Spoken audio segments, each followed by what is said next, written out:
Salut mec, comment ils vont les gonzes? Ici c'est Tonton Aldo de Bordeaux Bordel. Bon, j'espère que vous allez bien les mecs, moi perso ça va nickel. Hier on fait des bonnes stats encore, on va y revenir dans un instant. En tout cas, si tu veux venir sur Telegram, voir un petit peu comment ça se passe, mais je t'invite à y aller. Les liens de la description sont marqués en bas, donc tu vas avoir le lien pour le Telegram. Le lien d'affiliation aussi si tu veux participer à certaines choses. Le code promo, voilà aussi c'est pas mal. Je remercie Anthony et Nico qui ont utilisé le code promo hier, donc ils ont eu le bonus. Et ça c'est plutôt pas mal. Donc voilà, faut l'utiliser. Donc je gagne, vous gagnez. Voilà. Hier, on va revenir sur hier. Donc du coup, on avait mis Lille-Valence. On a eu chaud aux fesses. Lille qui égalise à la dernière minute, je crois, ou à la dernière seconde, quelque chose comme ça. Donc c'était une cote à 1,70. Voilà, si ma mémoire est bonne. Heureusement que je prends des notes.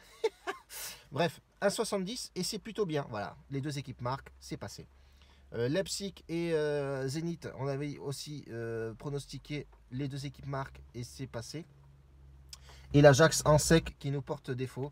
L'Ajax qui s'est fait avoir par Chelsea. Voilà. Bon, c'est bien, voilà, il fait son bonhomme de chemin.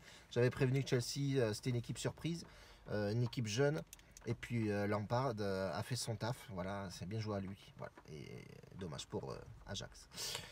Aujourd'hui, Europa League. Europa League oblige, on va partir sur 3 matchs comme d'habitude. Il y a énormément de matchs. Il faut choisir toujours les bons. Voilà. Est-ce qu'on a choisi les bons? Ça, on le sera ce soir. Mais en tout cas, c'est des équipes que je sens plutôt bien, avec des classements qui diffèrent. Premier match, ça va être Francfort qui joue à 21h contre le Standard. Francfort qui était un peu en dedans, mais relève un petit peu la tête. Le Standard qui est deuxième ou troisième, je crois, du championnat belge. Qui joue plutôt bien aussi, mais attention, Francfort pour aller jouer là-bas c'est costaud.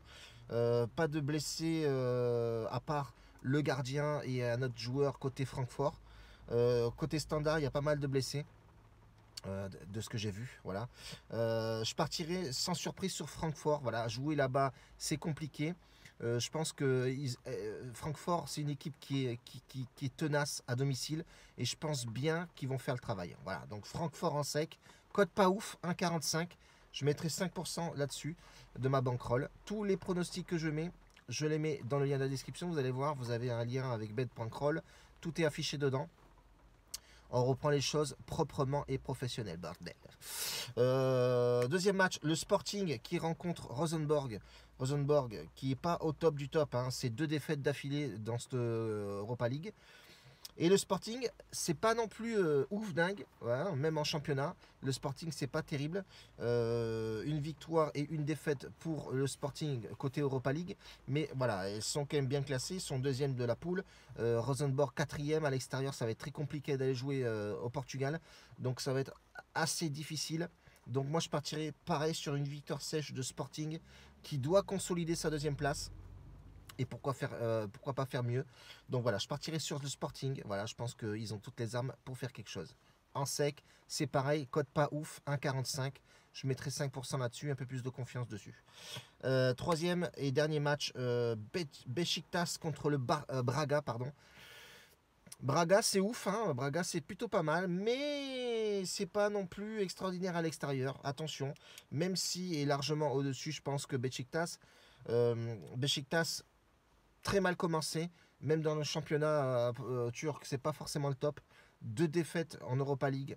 Ça joue à la maison, attention, ça joue à la maison, donc dans un stade bouillant chaud.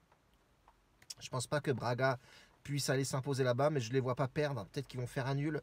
Je partirai sur une double chance côté Beşiktaş, côté 1,48. La cote était, elle avait monté un petit peu, elle a rebaissé, donc là elle est un peu stable. Mais je partirai sur Beşiktaş au match nul. La cote est à 1,48, elle est plutôt bien. Je vais mettre 2% là-dessus. Hein. Je ne vais pas mettre ouf. Parce que voilà, pour la simple et bonne raison que Braga me fait un peu peur. Mais je vois pas Beşiktaş perdre. Donc ça, c'est un peu... voilà.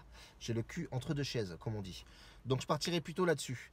En tout cas, merci pour les pouces, les mecs. Je vois que ça joue le jeu. Il y a pas mal de mecs vénères un petit peu. Voilà, ils étaient vénères. J'ai plus fait de vidéos, plus rien. Je mettais tout sur Telegram.